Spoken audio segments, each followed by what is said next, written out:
देख रहे हैं आमने सामने नूरुल आरफीन के साथ। अस्सलाम वालेकुम नाज़रीन, मैं हूं नूरुल आरफीन सिद्दीकी और आप देख रहे हैं प्रोग्राम आमने सामने। गुज़िश्ता 2 रोज़ कबल कौमी असम्बली में एक मौरका बपा हुआ। कुछ लोग इसे मौरका हक़ व बातिल बता रहे हैं।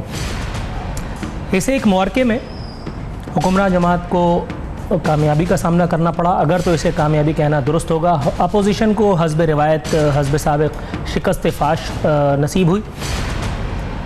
कौमी असम्बली में नाइल शख्स की पार्टी सरबराही पर पाबंदी का बिल मुस्तरद कर दिया गया भारी अक्सरियत के साथ। बिल के हक़ में 98 और मुखालफत में 163 वोट आए। इसी असना में साबिक़ वज़ीर आज़म रादर मियां नवाज शरीफ साहब ने जरदारी साहब की तरफ दोस्ती का हाथ भी बढ़ाया, जो जरदारी साहब ने गैर मुतवक्को तौर पर नहीं बल्कि मुतवक्को तौर पर झटक दिया। उनका ये कहना था कि ये सिर्फ अपने फ़ायदे की अपने अगराज़ के सौदे थे और अब वो मियाँ साहब के इस झांसे में आने वाले नहीं। बिलावल साहब ने भी कुछ इसी किस्म के इंदिए का इजहार किया। राना सनाउल्लाह साहब बड़ी दूर की कौड़ी लाए। उन्होंने इस्तरदाद के इस बिल को किस अंदाज से तशबीह दी। उन्होंने फरमाया कि बदकिरदार शख्स पार्टी का सरबरा हो सकता है तो नाअहल क्यों नहीं। सुभान अल्लाह।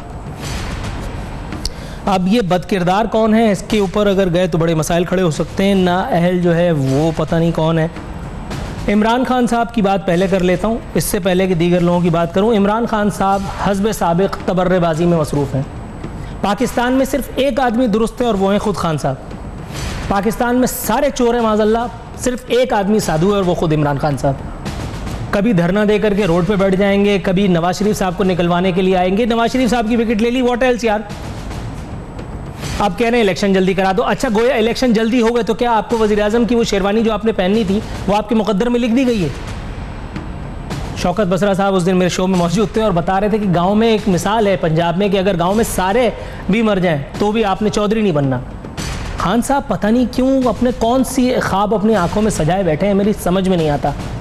हुकूमत के जो उयूब हैं, जो नकायस हैं, वो सबके सामने हैं। उसके ऊपर ज़्यादा बात करने की ज़रूरत नहीं है, हर आदमी जानता है। मैं अगर इस प्रोग्राम में अगर नवाज शरीफ साहब या मुस्लिम लीग नून की तारीफ में रद्दुल लिसान हो जाऊँ तो आप आकिल हैं, बालिग हैं, आपको अच्छी तरह से पता है कि मैं क्या कर रहा हूँ। इमरान खान साहब को क्या पड़ी है। अच्छा, सबसे मज़े की बात, इमरान खान साहब ने फरमाया नवाज शरीफ को वोट देने वाले MNAs डूब मरे।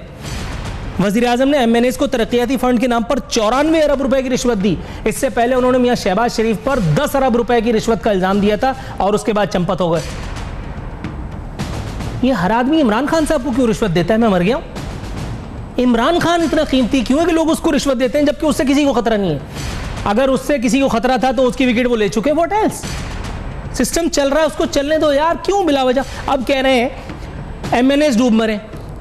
सर, आप पार्टी सरबरा बनने से पहले आप भी एक MNA हैं। आप उस दिन खुद असम्बली में मौजूद नहीं थे इस्तरदाद के जब ये बिल पेश हुआ। आपका अपना वोट जो कि इतना कीमती था, आप इसकी कोई सफाई देना चाहेंगे? नहीं दे सकते, कम से कम मुझे तो नहीं दे सकते। उन खुशामदी एंकर्स को ज़रूर देंगे जो कराची के इस हालिया दौरे में आपके आगे पीछे घूम रहे होंगे लालचियों की तरह, कि आप शायद रहम खा करके उनको एयर टाइम दे दें। मुझे ऐसा कोई शौक़ नहीं है। मुझे पता है आप मेरे सामने नहीं बैठ सकते। आपके हाली मवाली आपको मेरे सामने बैठने नहीं देंगे इंशाअल्लाह ताला। अजीब। नवाज शरीफ साहब नून लीग की अगर हम बात करें तो मेरा नहीं ख्याल है कि मुझे इसके ऊपर मज़ीद कुछ कहना चाहिए। सिर्फ तवज्जो दिलाओ नोटिस जो असम्बली में होता है, यहाँ मैं तवज्जो दिलाओ तहरीक की तरह से। हबीब अकरम साहब मारूफ सहाफ़ी और तज्ज़ियाकार हैं, उनका एक कॉलम, कोई शर्म होती है कोई हया होती है। रऊफ़ क्लासरा साहब, उनका कॉलम है एक नए नज़रिए का जन्म। और जावेद चौधरी साहब किसी तारुफ के मोहताज नहीं है, ये तीनों साहिबान, इनके 3 कॉलम्स यहाँ इस वक्त मेरे पास मौजूद हैं। और हबीब अकरम साहब के बारे में बताते चलूँ कि ये वो शख्स हैं कि जो जमहूरियत से और उसके जो जमहूर से वाबस्ता लोग होते हैं, जो जमहूर के नुमाइंदगान होते हैं, उनसे बेहद अक़ीदत रखते हैं। और इनके मुतादिद प्रोग्राम्स, मुतादिद कॉलम में पढ़ चुका हूँ जिसमें इन्होंने जमहूर से, जमहूरियत से अपने हुब का इजहार किया है। लेकिन वो मुख्तसरन आपको बता दूँ किन अल्फाज में इस एक बिल को, इस एक इस्तरदाद को देखते हैं, ज़रा मुलाहिज़ा कीजिए। हबीब अकरम साहब फरमाते हैं, मेरा दिल चाहता है मैं अपने बच्चों से माफ़ी मांगूँ। मैं उन्हें बता देना चाहता हूँ कि मेरे बच्चों, मैंने तुम्हारी आंखों में पाकिस्तान के बारे में जो ख्वाब अपनी चर्ब ज़बानी से भर दिए थे वो सब झूठे थे। मैं तुम्हें साफ साफ बता देना चाहता हूं कि मैं तुम्हें जमहूरियत के जिन फयूज़ बरक़ात सिखाने के लिए जो कुछ कहता रहा था वो महज अफसाना था। जिस जगह की तक़दीस के नगमे मैं तुम्हें सुनाता रहा हूं वो मफाद परस्तों का ऐसा अड्डा है जहां इस मुल्क के अवाम को उल्लू बनाने के हीले तराशे जाते हैं। मैं अवाम पाकिस्तान को ये भी बता देना चाहता हूं कि तुम्हारे खून पसीने की कमाई से ही चलने वाला ये निज़ाम इखलाकी तौर पर इतना गिर चुका है कि इसे चलने में मदद देना बजाते खुद इखलाकी पस्ती की दलील है। मैं अपने पड़ोसियों से भी हाथ जोड़कर माफ़ी मांगना चाहता हूं जो कभी पाकिस्तान के मुस्तकबिल से मायूस होते हैं। तो मैं जमहूरियत, निज़ाम, दस्तूर, कानून पर तकरीरें करके उनके सामने मुल्क के हसीन मुस्तकबिल का नक्शा खींच देता हूं। मैं पाकिस्तानियों से भी मुआफ़ी तलब करना चाहता हूं कि मैंने उन्हें यकीन दिलाया कि नवाज शरीफ, आसिफ अली जरदारी, इमरान खान, मौलाना फजलुर रहमान, महमूद खान अचकज़ई समेत सारे मुंतखब लोग आवाम की फलाह बहबूद और हक़ हुक्मरानी की हिफाजत के लिए सब कुछ कर गुजरेंगे। बस ज़रा इस निज़ाम को चलने की मोहलत दे दो। मैं ये सब कहना चाहता हूं मगर नहीं कह सकता, इसलिए कि मुझे शर्म आती है कि मैं जिस इदारे की बालादस्ती की तबलीग करता रहा हूं आज उसके बारे में कहूं कि ये मफाद परस्तों का ऐसा टोला है जो सिर्फ अपना और अपने बच्चों का मफाद देखता है। मेरा और मेरे बच्चों का मफाद उनकी तरजीहात में सिरे से शामिल नहीं। मुझे नहीं लगता कि इसके बाद कोई और आर्टिकल, कोई और सतूर मुझे आपकी खिदमत में पेश करनी चाहिए। यहाँ हुक्मरान जमात के उयूब और नकाइस से परे, उससे कता नज़र उन अरकान असम्बली की तवज्जो चाहूँगा जिन्होंने इस बिल के इस्तरदाद में अपना रोल प्ले किया, दोनों तरफ से। ये हुब्बे अली में था या बुग़्ज़े मुआविया में, इसका फ़ैसला खुद आप कीजिए। मैं कौन होता हूँ इस बारे में कोई फतवा सादिर करने वाला। आप बात करते हैं जमहूरियत की, आप बात करते हैं जमहूरियतवार की, आप जमहूर को भूल जाते हैं।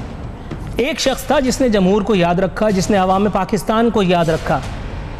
एक शख्स था जिसने अपने आप को लम्हे आखिर तक मुतनाज़े नहीं होने दिया, और वो शख्स था मेजर इसहाक। ये वो मेजर इसहाक था जो गुज़िश्ता दिनों शहीद हुआ। ये वो मेजर इसहाक था जिसका 1 साल का बच्चा, जिसकी तस्वीर इस वक्त आप अपने टेलीविज़न स्क्रीन पर देख रहे हैं, यतीम हो गया। ये वो औरत है जिसने ऐन आलम जवानी में रिदाए बेवगी ओढ़ लिए और अब ज़िंदगी भर ये सफ़ेद कपड़ों में ही मलबूस रहेगी। ये वो शहीद था जिसने नवाज शरीफ, आसिफ अली जरदारी, नूरुल आरफीन सिद्दीकी या किसी भी अरे गरे के लिए जान नहीं दी। इसने जान दी तो पाकिस्तान के उन 18, 20 या 22 करोड़ लोगों के लिए जिनसे शायद ये ज़ाती तौर पर खुद वाकिफ़ भी नहीं था। सही कौन था, गलत कौन, इसका फ़ैसला आप पर छोड़ता हूँ। लेकिन यहाँ मैंने आपकी खिदमत में एक वो नज़्म पेश करनी है जो मैंने खुद इस एक शहीद के लिए अपने हाथों से लिखी है। इसके उयूब नकाइस से कता नज़र आपसे इल्तमास है कि इसे एक खिराज अक़ीदत का जज्बा समझ करके, एक खिराज अक़ीदत का तरीक़ा समझ करके कबूल व मंजूर फरमाएँ। इस नज़्म का उन्वान है पहचान। हवाए शबनमी जिस दम मेरे कानों में कहती है, भला क्या है तेरी हस्ती, तने बेमाया क्यों कर है। न तू महताब न खुर्शीद मगर ज़र्रा तू कमतर है वो बेनाम सा मोहरा न जिसकी कुछ हकीकत हो, हयाते बेअमा जिसकी अजल की मरहून मिन्नत हो। मैं उस पल गुम सा जाता हूँ कहीं खुद को न पाता हूँ, मेरी सोचे परेशान मुझको उस दम खून रुलाती है। बहुत चाहूँ मगर बेकैफी मुझ पर छा सी जाती है। तभी गुमनाम सा चेहरा कोई ख्वाबों में आता है, मेरी हस्ती है क्या मुझको वो हर पल ये बताता है। मैं वो हूँ जिसके आबा कट मरे धरती की अजमत पर, लहू जिनका बहा इसमें मोहम्मद की ही चाहत पर। न जिसने रात दिन देखे न जाना कुछ मसाइब को, न जिसके ख्वाब अपने थे न था ताबीर का शिकवा। जिसे इतनी ही चाहत थी वतन के काम आ जाए, नज़र कर जान को अपनी शहादत जाम पा जाए। खुदा की ये नवाजिश थी नबी का था करम देखो, गया दुनिया से जब लाशा शहीद हक था कहलाया। शहीद मर नहीं सकते शहादत ऐसी मंजिल है, तमाम आलम की रंगीनी इसी रुतबे का हासिल है। मैं शोहदा का जिगर गोशा उन्हीं की आरजू भी हूँ, मैं कोशिश हूँ अमल भी हूँ मुसलसल जस्तजू भी हूँ। शहीदों की निशानी है जो दरिया की रवानी है, ये उन्हीं की मोहब्बत है जो इन आँखों में पानी है। वो शहीद चला गया, पीछे छोड़ गया वो सारे सवालात जो उसने, उसकी बेवा ने, उसके बच्चों ने नहीं, मैंने, आपने, 18, 20 या 22 करोड़ उन सारे हमवतनों ने अपने आप से पूछने कि जो कुछ उस दिन उस असम्बली में हुआ या जो कुछ तावीलात उसके बाद घड़ी गई वो सही था, वो हकीकत थी, या ये कुर्बानी जो इस वक्त आप अपनी टेलीविज़न स्क्रीन पर देख रहे हैं जिसके लिए मैंने अभी एक छोटा सा एक हकीर सा नजराना शहीद की खिदमत में पेश किया। इन सारे सवालात का फैसला खुद आप पर छोड़ते हुए यहाँ प्रोग्राम में वक्त हुआ एक मुख्तसर सी कमर्शियल ब्रेक पर जाने का।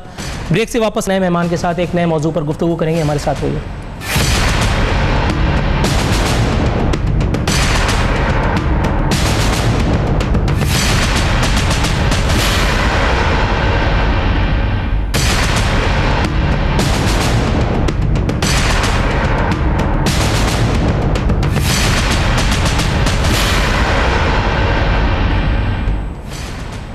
वेलकम बैक नाजरीन। प्रोग्राम के दूसरे हिस्से में हाजिर खिदमत हैं। मेरे साथ बैठी हुई शख्सियत को देखकर हैरान बिल्कुल मत होइएगा। मुस्लिम लीग नून को ज्वाइन करने से पहले ये एक मारूफ सनतकार हैं, लेकिन अचानक इन्हें क्या हुआ कि ऐन उस वक्त के जब लोग मुस्लिम लीग नून से इधर उधर हो रहे हैं, इन्होंने मुस्लिम लीग नून की कश्ती में शमूलियत बल्कि उसमें सफ़र का इरादा किया। मैं बात कर रहा हूँ इश्तियाक बेग साहब की। सर, प्रोग्राम में खुश आमदीद कहता हूँ आपको। Thank you. इससे पहले कि मैं फॉर्मल इंटरव्यू शुरू करूं, ये मुझे बताइए, ऐन उस वक्त के जब लोग मुस्लिम लीग नून से और उसके ऊपर आए हुए इस कड़े वक्त से, ये जो चैलेंज का वक्त है, और घबरा रहे हैं, इधर उधर जा रहे हैं, आपको क्या ज़रूरत थी कि 4 साल के बाद अचानक आपके ऊपर क्या चीज़ मुनकशिफ हो गई नवाज शरीफ साहब के बारे में या उनकी हुकूमत के बारे में, जो आप अब इस कश्ती में चढ़ गए? देखिए आरफिन, ये आप सही कह रहे हैं कि मेरा कभी पॉलिटिक्स में आने का इरादा नहीं था। इससे पहले मैंने कोई और जमात जो थी वो ज्वाइन नहीं की थी। मैं ट्रेड पॉलिटिक्स से ज़रूर ताल्लुक़ रखता था। मैं इस वक्त वाइस प्रेसिडेंट हूँ federation of Pakistan chamber of commerce का। But I will tell you one thing कि मेरी कन्विक्शन है ये कि नवाज शरीफ और मुस्लिम लीग नून ये वो पार्टी है जो बिजनेसमैन फ्रेंडली पार्टी है और इन्होंने बहुत कुछ किया है मुल्क के लिए। आपको मैं एक मिसाल दूँ कि हमारी फैक्ट्रीज 12-12 घंटे बंद होती थी, एनर्जी क्राइसिस थे। इससे पहले पीपल्स पार्टी की हुकूमत ने कुछ नहीं किया, मुशर्रफ साहब उन्होंने कुछ नहीं किया, 1 मेगावाट तक बिजली ऐड नहीं की। आज माशाल्लाह वो तमाम इंडस्ट्रीज लोड शेडिंग जो है काफ़ी हद तक ख़त्म हो गई है। दूसरी गर्मियों के आते ही शिकवा भी दूर हो जाएगा इंशाल्लाह। नहीं, आप देखेंगे कि जब ये ख़त्म होगा, क्योंकि अब तमाम प्रोजेक्ट्स आलमोस्ट कंप्लीशन के करीब हैं, एंड आप देखेंगे कि we will be in position माशाल्लाह कि बिल्कुल लोड शेडिंग आइदर इंडस्ट्रियल हो या कमर्शियल हो या। ये तो खैर सर कोई खबर नहीं है, क्योंकि ये खबर तो वज़ीर आज़म पाकिस्तान, साबिक़ वज़ीर आज़म पाकिस्तान भी सुनाते रहे हैं। मैंने तो बिलीव नहीं किया, वल्लाह आलम अवाम पाकिस्तान की सत्ता करते हैं। सर, आपका एक आर्टिकल मेरे सामने, जी हाँ, और यही आर्टिकल यहाँ आज आपकी मौजूदगी का सबब भी बना। मैं आपको बता चुका हूँ, आपने आर्टिकल लिखा और उसमें अपनी शमूलियत की वजह भी बताई, लेकिन आपने उसमें अपने तौर पर कुछ इंकशाफात किए जो अवामी पाकिस्तान के लिए इंकशाफ नहीं है। आपने उसमें बानी मुत्तहिदा को खिराज अकीदत पेश किया, आपने उनकी आदात बद का अहाता किया। कुछ मैं आपके गोशगुजार कर देता हूँ, ऑल्दो आप ही ने लिखा है। बानी मुत्तहिदा और उनके साथियों की हमसे नाराज़गी की एक वजह 2008 में होने वाला वो इलेक्शन था जिसमें मेरे भाई इख्तियार बेग ने उनकी पार्टी के खिलाफ कराची में इलेक्शन लड़ा और 50,000 से ज़ायद वोट हासिल किए, मगर आखिर वक्त में बैलेट बॉक्स में जाली वोट भरकर नताइज तब्दील कर दिए गए और सब कुछ देखते हुए इलेक्शन कमीशन भी कुछ ना कर सका। इलेक्शन कमीशन के ऊपर क्यों हम नज़ला गिरा रहे हैं? वो बेचारा क्या करेगा? यहाँ हुकूमतें, रियासती इदारे, हमारी एजेंसियाँ, इंटेलिजेंस एजेंसियाँ, ये सब मौजूद थे सर, और उसके बावजूद ये सब कुछ होता रहा जिसका आपने तस्करा फरमाया। तो इलेक्शन कमीशन से क्यों सवाल पूछें? देखिए, इलेक्शन कमीशन ये है कि देखते हुए कि जिस तरीके से रिगिंग हो रही थी, जिस तरह डब्बे भरे जा रहे थे, पहले तो जी ये है कि हमने उस वक्त अल्ताफ़ हुसैन के ख़िलाफ़ हम खड़े हुए जब उस वक्त कोई सोच नहीं सकता था। एंड अल्हम्दुलिल्लाह पाकिस्तान 250 से हमारी फैमिली को 50,000 वोट मिले। End of course Altaf was not very about it कि किस तरह एक आदमी हमारे मुकाबले में खड़े होकर इतने ज़्यादा वोट लिया। उन्होंने रिगिंग की, हमने शिकायत की इस चीज़ की कि ये रिगिंग हुई है, बट इलेक्शन कमीशन खामोश रहा क्योंकि उस वक्त उसका खौफ इतना ज़्यादा था पूरे मुल्क के अंदर कि मुशर्रफ ने उसको इतना ज़्यादा स्ट्रॉन्ग कर दिया था कि भत्ते और किलिंग और टारगेट किलिंग और अगवा, ये तमाम चीज़ें, आप कराची में रहते हैं नूर साहब, आपको सब मालूम था कि क्या हो रहा है। मतलब हमारी एक दोस्त की फैक्ट्री थी, उसको आग लगा दी गई थी, 250 आदमी उसके अंदर मर गए थे। हमारे पास रोज़ाना जो है भत्ते की स्लिप्स आ जाती थी कि आज आप इतना दे दें, अगर आप नहीं देंगे तो। इसी बात से अगला सवाल भी निकल रहा है। बानी मुत्तहिदा का राज जब तक कराची पर रहा, मुझ समेत कराची के सनतकार अपनी जानों का सदका उसे पेश करते रहे। कितना सदका अपनी जान का अल्ताफ़ हुसैन को आपने दिया है, और सदके खा खा करके वो मतलब तनुमंद होते जा रहे हैं? देखिए, मेरे ख्याल से इसमें तमाम जो मैंने अपने कॉलम में, एक तो मैं आपको बतलाऊं कि आप यकीन करें कि सैकड़ों ईमेल्स आई हैं मुल्क से बाहर से लोगों ने जिनने मेरे कॉलम को अप्रिशिएट किया है, और उसमें कोई नई चीज़ नहीं है ये भत्ता आपको पता है कि वो लिया करते थे, आपको पता है कि किलिंग्स यहाँ पे कराची में होती हैं। आपको ये भी मालूम है कि रोज़ाना शाम में लोग स्कोर पूछा करते थे कि आज का स्कोर क्या है, और स्कोर से मुराद जो थी वो बोरी बंद लाशें होती थी जो यहाँ से मिलती थी, अगवा, ये तमाम चीज़ें हो रही थी।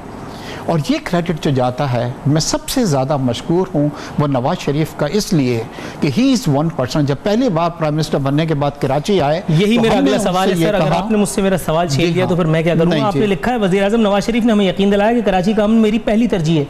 फिर सबने देखा कि कराची ऑपरेशन का आगाज़ हुआ और देखते ही देखते दहशतगर्द, भत्ताखोर, टारगेट किलर और जलाओ घेराव में मुलव्विस जराइम पेशा अफराद कैफर किरदार को पहुँच गए। आज कराची पुरअमन शहर बन चुका है और कराची के शहरी बिला खौफ व खतर ज़िंदगी गुजार रहे हैं।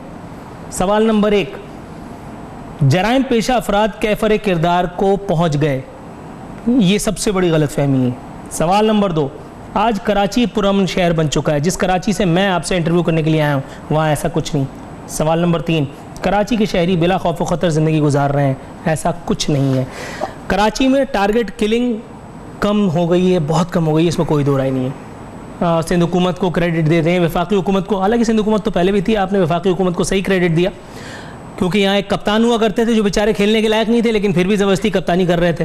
करेक्ट, ठीक है। अच्छा, यहाँ सर ये मुझे बताइए, एक टारगेट किलर को पकड़ के आपने कराची सेंट्रल जेल की बुलंद बाला दीवारों के अंदर डाल दिया, क्या वो कैफर किरदार तक पहुँच गया? अदालत उसको सज़ा नहीं सुना पा रही इसलिए कि उसके खिलाफ सबूत और शवाहिद मौजूद नहीं है। उसने ज़मानत पे बरी होना है, जो कि पहले होता रहा, मुत्तहदा के लोग ज़मानतों पे आते रहे, कुछ लोग, बल्कि बहुत से लोग इस वक्त मुल्क से बाहर मौजूद हैं। आपके आर्टिकल की तरह मैं भी कोई नया इंकशाफ नहीं कर रहा हूँ, ये सब जानते हैं, ये कैमरामैन जो यहाँ खड़ा है ये भी जानता है, हुकूमतें में, लेकिन कोई इसके ऊपर बात नहीं करता। सर ये गलतफहमियों पे मबनी आर्टिकल लग रहा है मुझे। देखिए, आइडियल सिचुएशन जो होती है वो ज़िंदगी में एग्जिस्ट नहीं करती। आप मेरे ख्याल से you are looking for ideal situation, but I will tell you, मैं आपके सामने बैठा हूँ, मेरे पास अब भत्ते की कोई स्लिप नहीं आती। आज 11 बजे अगर मैं ड्राइव करके गाड़ी आपके पास आया हूँ, अगर आप मुझको उस वक्त बुलाते जब अल्ताफ़ का राज था कराची के अंदर, तो मैं शायद यहाँ पे नहीं आता कि कोई मुझे उठा के ले जाएगा और रनसम क्लिक करेगा। फैक्ट्रियों का आग नहीं लगती, 250 जो लोग हैं उनको जला नहीं दिया जाता जिंदा। अल्हम्दुलिल्लाह अब हम कह सकते हैं कि हम बगैर किसी खौफ के यहाँ पे रह रहे हैं। यस, अच्छा, सिचुएशन इज नॉट आइडियल। आपकी बात दुरुस्त है, इसी बात से बात निकाल रहा हूँ मैं। हाँ। लेकिन हम लोगों को बहसीत पाकिस्तानी मिनौसुल कौम एक आदत और भी तो है कि गटर का ढक्कन अगर ना हो तो उसके ऊपर किसी सियासी जमात का झंडा लगा देते हैं ताकि लोग दूर से देख करके और रास्ता बदल दें। हमें गलाजत पर चांदी का वर्क लगा करके उसे अच्छा दिखाने की आदत भी है। हम कराची को अमन व अमान का गहवारा, दुनिया के बेहतरीन शहरों में से एक शहर तो दिखा रहे हैं जहाँ कराची में इंफ्रास्ट्रक्चर तक मौजूद नहीं है। कराची में पिक पॉकेटिंग कितनी हो रही है, कराची में मोबाइल गाड़ियाँ स्नैचिंग कितनी हो रही है, सब कुछ। इस वक्त ये ढक्कन पूरी तरह से खुल चुका है, इदारे इस वक्त सरीहन नाकाम है। लेकिन responsibility is this, is it the responsibility of the federation और नवाज शरीफ गवर्नमेंट की? नो, आपकी प्रोविंशियल गवर्नमेंट की है, जो अरबों रुपए जिनको मिल रहे हैं वहाँ से, अगर वो इंफ्रास्ट्रक्चर के लिए कुछ नहीं कर रहे हैं। खुदारा लाहौर जाके देख के आई है, मैं कोई 10 बार जाता हूँ, जब मैं आता हूँ तो एहसास से कंपनी का शिकार होकर आता हूँ यहाँ पे कराची में। मैं दुनिया के 60 ममालिक में जा चुका हूँ। जब गाड़ी ड्राइव करता हूँ तो मुझे लगता है कि मैं किसी यूरोपियन कंट्री के अंदर वो कर रहा हूँ। वहाँ भी एक चीफ मिनिस्टर बैठा हुआ है जिसने डिलीवर किया है। कुछ अरसे पहले मेरी जब मुलाकात हुई शहबाज शरीफ साहब से, मैंने कहा खुदा रहा आप डिपुटेशन पे आ जाएं कुछ साल के लिए, क्योंकि हम तो एहसास से कंपनी का शिकार हैं। कराची में कुछ काम नहीं हुआ। देखिए, आने वाला जो इलेक्शन है, मैंने सिर्फ इस वजह से डिसीजन किया कि नवाज शरीफ साहब के हाथ को मजबूत करूं कि उन्होंने कराची में अमन कायम किया, बेहतरी लाए वो, और मुझे पूरा ये यकीन है कि इंशाल्लाह आप देखेंगे कि आने वाले वक्त में कि he is one person who can change the destiny of this nation, not any other जमात और not any other person. Balochistan पे आ जाते हैं। आपने लिखा कराची की तरह बलूचिस्तान की सूरत हाल भी अकबर बुगटी के मारे जाने के बाद इंतहाई ख़राब थी और ये सूबा मुकम्मल तौर पर दहशत गर्दों के कंट्रोल में दिखाई दे रहा था। लेकिन नवाज शरीफ ने बरसर इक़्तिदार आकर अक्सरियती पार्टी होने के बावजूद डॉक्टर अब्दुल मालिक को वज़ीर आला बनाया और अमन व अमान की सूरत हाल बेहतर बनाने के लिए अमली इक़दाम किए, जिसके बायस सूबे में अमन व अमान कायम हुआ। इस अमन का भांडा तो फूट चुका है सर। 20 लाशें अभी पिछले हफ्ते गिरी थी। मैंने इसके ऊपर 2 प्रोग्राम मुतवातिर किए। अगले दिन एक ख़बर आ गई कि जी 15 आदमियों को मारने वाले को तो हमने मार दिया, तो 5 रह गए। अब उन 5 का कौन पकड़ा जाएगा, कहाँ से पकड़ा जाएगा, कुछ नहीं पता। एक और कोई मंसूबा अभी शकील उर्दू में या अरबी में कोई नाम आ जाएगा उसका, मेरा ख्याल है, और उसके ऊपर सारी एंकर कम्युनिटी वो लग जाएगी पीछे खुशामद में। उसके फ्यूज़ व बरक़ात से मुस्तफीद करवाने लगेंगे, लेकिन हम नहीं आ रहा बलूचिस्तान में, ना आया है हालात। देखिए ना, फिर अगेन आप आइडियल सिचुएशन में रहते हैं, आप सोचते हैं कि हालात बिल्कुल सही हो जाए। नहीं, हालात में बेहतरी आई है और हमें शुक्रगुजार होना चाहिए।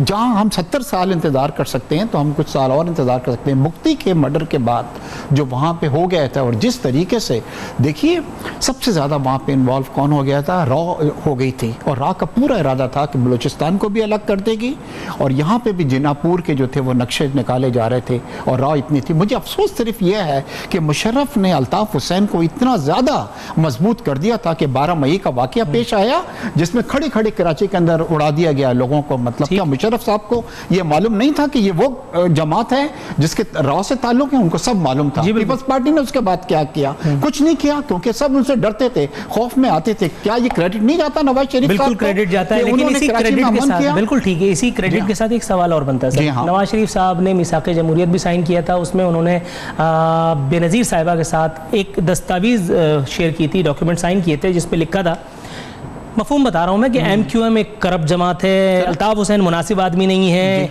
इनके साथ आइंदा किसी टेबल पे नहीं बैठा जाएगा। लेकिन उसके बाद तारीख ने ये देखा, मैंने भी देखा और आपने भी, मेरे ख्याल है अगर आप छुट्टियों पे नहीं थे तो आपने, नवाज शरीफ साहब और उनके इधर उधर के लोग अभी हाल में एक छोटे से इलेक्शन के लिए 90 नहीं बहादुराबाद गए।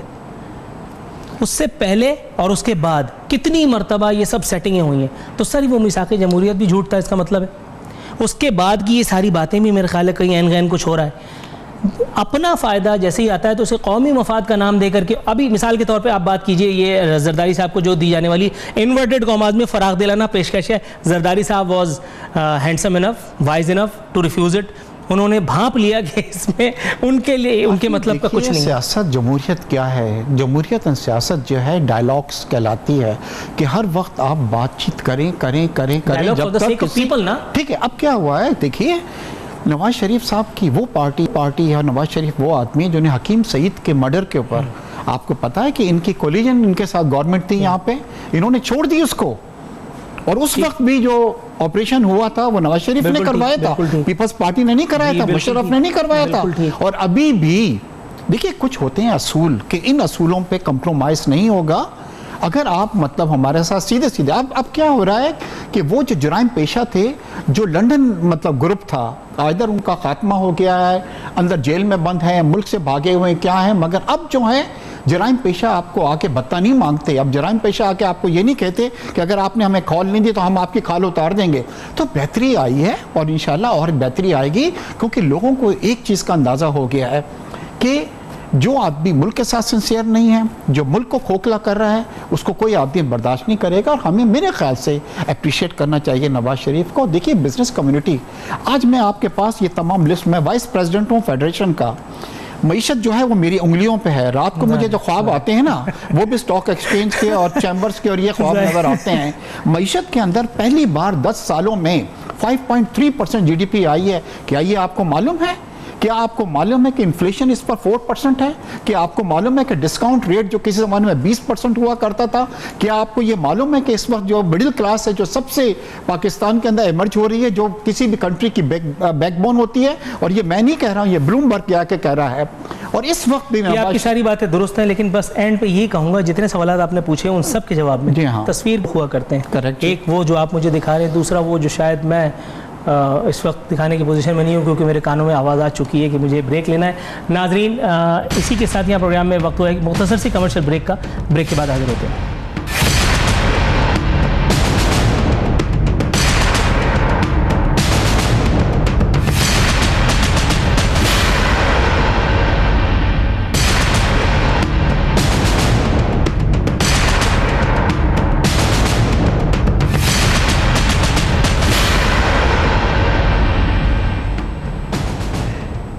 वेलकम बैक नाजरीन। प्रोग्राम के अख्तामी मरहले में दाखिल हो चुके हैं। इस आखिरी सेगमेंट में हम अहाता करेंगे उसे एक स्टोरी का जो बज़ाते ख़ुद कोई स्टोरी नहीं है, इसमें कोई ख़बरियत नहीं है, लेकिन उसके बावजूद भी मैंने इसे अपना मौजूद गुफ्तगू बनाया है।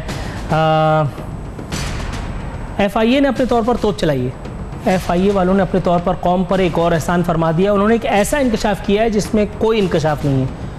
अपने तौर पर उनको लगता है कि उन्होंने बड़े काम की बात की है। फरमाते हैं इमदादी रकूम खालों की आमदनी बराह रास्त बानी मुत्तहदा को भेजी गई।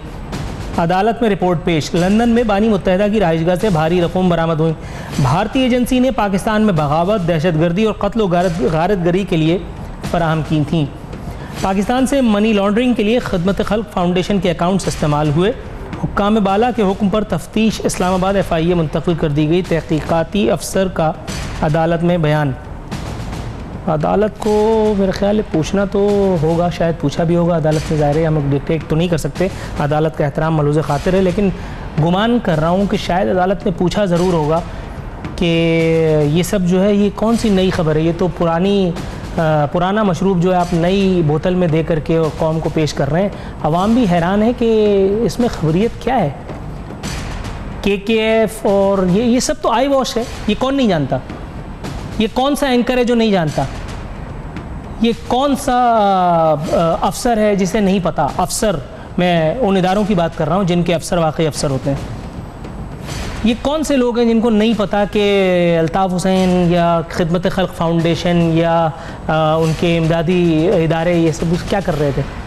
कुछ इनके इदारों ने नो डाउट कुछ अच्छे काम भी यकीनन किए गए होंगे, मैं इनके ऊपर खौफ तो नहीं उठाता, लेकिन बहरहाल इसी मुनासबत से वो ख़बरें भी आवाम को याद तो होंगी। मेरा ख्याल है कि KKF की एम्बुलेंसेस में शहर में असला इधर से उधर होता था। अब इसका सबूत जिसके पास है मेरे ख्याल है उससे जाके पूछना ज़रूर चाहिए कि उसने ये खबर क्यों उड़ाई थी। खालें छीनना ये तो कौमी खेल था मुत्तहिदा कौमी मूवमेंट का, अल्ताफ़ भाई का, ये कौन नहीं जानता। एक खाल अमान में हमेशा रही, वो कि जो कभी खाल देने से एतराज़ ना करे, वरना अल्ताफ़ भाई उनकी खाल ले लिया करते थे। और अल्ताफ़ भाई ख़ुद तो नहीं नाजिल होते थे, ज़ाहिर है उनके चमचे ही आते थे। अच्छा, दूसरी बात, अभी इख्तियार बेग साहब मेरे साथ मौजूद थे, वो बता रहे थे कि कराची में अमन हो गया। ये बड़े मज़े की बात है। कराची में अगर अमन हो गया, अल्ताफ़ हुसैन का कलाकमा हो गया, MQM लंदन जिसे अब कहा जा रहा है, गो कि अभी 2 अदद MQM तो कम अज़ कम यहाँ मौजूद हैं, उसमें भी वही सारे लोग मौजूद थे जो वहाँ स्टेज पे बैठ के तालियां बजाते थे, जी अल्ताफ़ भाई करते थे। जब अल्ताफ़ भाई वहाँ से ड्रामा करते थे कि मैं यहाँ पाकिस्तान आ जाऊँ तो झूम झूम के यहाँ बड़ा कोरस में गाना गाया जाता था, नहीं भाई। हालांकि क्योंकि उनकी सबसे ज़्यादा दिहाड़ियाँ इन्हीं लोगों की लगी हुई थी। और वो भाई देखिए वो कौम के गम में कितने दुबले हुए बेचारे। ये वही इमदादी रकूम तो है जो बेचारे के ऊपर असरअंदाज हुई हैं। अच्छा, उनके घर की दीवारों से वो क्या मस्जिद की टोपियाँ सींची कि उन्होंने 5 लाख पाउंड लिए थे, ये किसको नहीं मालूम। FIA को मेरे ख्याल है सख्त सज़ा देनी चाहिए, या FIA के उस अफसर को जिसने ये तोप चलाई है। हमारे इदारे स्कॉटलैंड यार्ड की बिलावजह आपने वो चला दी। स्कॉटलैंड यार्ड वालों का क्या कसूर। आपने उनको पैसा दिया कि जी आकर के हमें बताइए बेनज़ीर भुट्टो को किसने मारा। वो आए, आकर के खाना पूरी की, टाइम पास किया और चलेगा। किसको नहीं पता बेनज़ीर भुट्टो को किसने मारा। हम उनसे पूछ रहे हैं, स्कॉटलैंड यार्ड वालों से हम कह रहे हैं कि इमरान फारूक के मर्डरर्स को फांसी दीजिए, उनको सज़ा दीजिए। बताइए इससे बड़ा लतीफ़ा इस दौर में हुआ होगा। मैं हैरान हूँ, मतलब इसके ऊपर मैं क्या कहूँ। एक और खबर आपके साथ शेयर करूँ, पार्क के टैंक से MQM लंदन का असला पकड़ा गया। गजब खुदा का, ये पहला टैंक नहीं है जिसने असला उगला है। टैंकों में हमारे यहाँ तो पानी होता है, MQM क्या पानी नहीं होता, उसमें असला होता है। 90 के बराबर वाली गली से जो मिला था वो भी असला था। IG ने बैठ करके सीना चौड़ा करके कहा था कि ये पाकिस्तान की तारीख की सबसे बड़ी असलहे की खेप है। कौन बेच के खा गया, पूछेगा कोई IG से? है किसी में दम? मुझ जैसा एंकर तो कम अज़ कम ये जुर्रत नहीं कर सकता। वो इदारे जो कराची की अमन का कसम खाते हैं, कहते हैं कि हमने कराची में अमन कायम कर दिया, उनसे ज़रा पूछे कि MQM लंदन की जो औरतें ज़मीन फाड़ के निकल आई थी फारूक सत्तार साहब के इस्तकबाल के लिए, वो कहाँ से आई थी। कल जो सूबे की हक़ में चौकिंग हुई है, महाजिर सूबे के हक़ में, एक तो ये महाजिर सूबा सबसे बड़ा लतीफ़ा है सूबे इस मुल्क का। ये सुबह मांगा जाता था, शाम में कैंसिल हो जाता था। इसी तरह से अब ये दोबारा फारूक सत्तार साहब ने सुबह मांगा था, अब ये पता नहीं ये चौकिंग किसके ज़िम्मे गई है। ये कौन सा सूबा है और ये कौन बनाएगा, इसको हेड कौन करेगा। अगर यही मस्खरे सूबे में भी ये सब कुछ करेंगे तो मुझे नहीं लगता कि इसमें मां सिवाय प्रोग्राम करने के और इनके ऊपर चूनागली करने के, इनके काले कारनामों पे मुझे और आपको कोई और काम मिलेगा। FIA से भी कम अज़ कम जवाब तलबी की जानी चाहिए। ये पूछा जाना चाहिए कि वो लोग जो उस वक्त अल्ताफ़ हुसैन के आसपास थे, क्या उन्होंने तो कहीं इस रकम से फैज़ नहीं उठाया?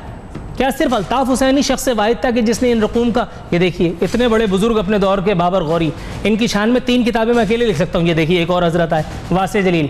मीडिया को धमकियाँ देने में इनका तो नाम मतलब चांद सितारों पर टाक दिया जाना चाहिए।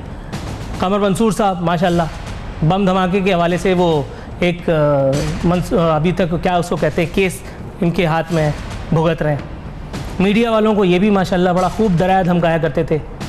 कोई मानेगा नहीं, कोई मानेगा नहीं, क्योंकि मेरी तरह हर आदमी को अपनी ज़िंदगी से नफ़रत नहीं है, मुझे तो शायद ज़्यादा ही है, मुझे अपने बीवी बच्चों का ख्याल नहीं है।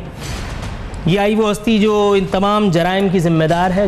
वाहिद ज़िम्मेदार मैं इसलिए नहीं कहूँगा क्योंकि ये तमाम का मैंने जिक्र किया वो भी इस जराइम में बराबर के शरीक हैं। यहाँ वक्त हुआ है प्रोग्राम में इसी फतवे के साथ वाइंड अप करने का। नूरुल आरफीन सिद्दीकी और आमने सामने की टीम को इजाज़त दीजिए, कल दोबारा हाजिर खिदमत होंगे। फ़ी अमान अल्लाह।